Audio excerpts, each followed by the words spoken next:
जब से मुल्क की बागडोर निगरान हुकूमत के हाथ में आई है, उसने पहले से महंगाई के हाथों बेहाल कौम के दुखों पर मरहम रखने की बजाय उनके जख्मों पर नमक पाशी शुरू कर दी है। बिजली, गैस और पेट्रोल की कीमतों पर कोई कंट्रोल नहीं है। इस पर मजीद सितम यह है कि कीमतें बढ़ाकर साथ ये भी कहते हैं कि हुकूमत ने कोशिश की है कि गरीब आदमी पर कम से कम बोझ पड़े। पेट्रोल जो पहले ही नाकाबिल खरीद था, अब शुनीद है कि 16 सितंबर से कीमतों में मजीद इजाफा होने जा रहा है। और अगर ये इजाफा हो जाता है तो निगरान हुकूमत के दौर में ये तीसरा मौका होगा जब पेट्रोल की कीमतें बढ़ेंगी। इसका मतलब सादा अल्फाज में यह है कि हुकूमत ने कोई भी 15 दिन जाया नहीं किए जब उन्होंने कौम की बददुआएं न समेटी हों। तफसीलात के मुताबिक पेट्रोलियम मसनूआत की कीमतों में रद्दोबदल का वर्किंग पेपर तैयार कर लिया गया है। पेट्रोलियम मसनूआत की कीमतों में 16 रुपए फी लीटर इजाफे का इम्कान है। जराये के मुताबिक पेट्रोल की फी लीटर कीमत में 16, जबकि हाई स्पीड डीजल की कीमत में 14 रुपए फी लीटर इजाफे की तजावीज़ है।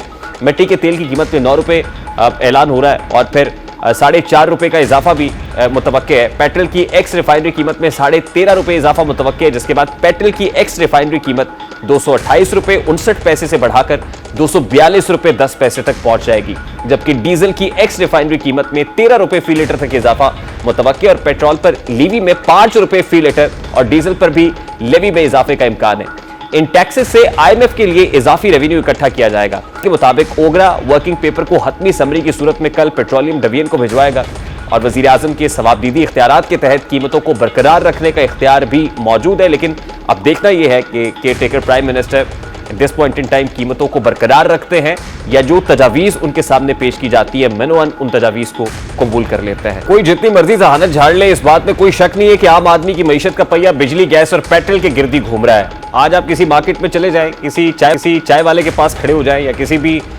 घर में अपने अजीज और रिश्तेदारों या मोहल्लेदारों को मिलने चले जाएं, हर घर, दुकान और मोहल्ले में सिर्फ और सिर्फ एक ही मौजू ज़ेरे बहस है कि हम बिजली और गैस का बिल दें या खाना खाएं, हम मोटरसाइकिल में पेट्रोल भरवाएं या बच्चों के स्कूल की फीस अदा करें। गर्ज इन तीन चीजों ने आजकल आम आदमी की मईशत का पहिया जाम करके रख दिया है। जब से मुल्क की बागडोर निगरान हुकूमत के हाथ में आई है, उसने पहले से महंगाई के हाथों बेहाल कौम के दुखों पर मरहम रखने की बजाय उनके जख्मों पर नमक पाशी शुरू कर दी है। बिजली, गैस और पेट्रोल की कीमतों पर कोई कंट्रोल नहीं है। इस पर मजीद सितम यह है कि कीमतें बढ़ाकर साथ ये भी कहते हैं कि हुकूमत ने कोशिश की है कि गरीब आदमी पर कम से कम बोझ पड़े।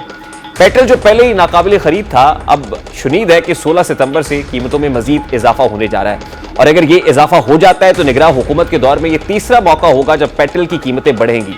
इसका मतलब सादा अल्फाज में यह है कि हुकूमत ने कोई भी 15 दिन जाया नहीं किए जब उन्होंने कौम की बददुआएं न समेटी हों। तफसीलात के मुताबिक पेट्रोलियम मसनूआत की कीमतों में रद्दोबदल का वर्किंग पेपर तैयार कर लिया गया है। पेट्रोलियम मसनूआत की कीमतों में 16 रुपए फी लीटर इजाफे का इम्कान है। जराये के मुताबिक पेट्रोल की फी लीटर कीमत में 16, जबकि हाई स्पीड डीजल की कीमत में 14 रुपए फी लीटर इजाफे की तजावीज़ है। मिट्टी के तेल की कीमत में 9 रुपए ऐलान हो रहा है और फिर 4.5 रुपए का इजाफा भी मुतवक्के है। पेट्रोल की एक्स रिफाइनरी कीमत में 13.5 रुपए इजाफा मुतवक्के है, जिसके बाद पेट्रोल की एक्स रिफाइनरी कीमत 228 रुपए 59 पैसे से बढ़ाकर 242 रुपए 10 पैसे तक पहुंच जाएगी, जबकि डीजल की एक्स रिफाइनरी कीमत में 13 रुपए फी लीटर तक इजाफा मुतवक्के और पेट्रोल पर लीवी में 5 रुपए फी लीटर और डीजल पर भी लेवी में इजाफे का इम्कान है। इन टैक्सेस से IMF के लिए इजाफी रेवेन्यू इकट्ठा किया जाएगा। के मुताबिक ओगरा वर्किंग पेपर को हतमी समरी की सूरत में कल पेट्रोलियम डिवीजन को भिजवाएगा और वजीर आजम के सवाबदीदी इख्तियारात के तहत कीमतों को बरकरार रखने का इख्तियार भी मौजूद है। लेकिन अब देखना यह है कि caretaker prime minister this point in time कीमतों को बरकरार रखते हैं या जो तजावीज़ उनके सामने पेश की जाती है मनोअन उन तजावीज़ को कबूल कर लेते हैं।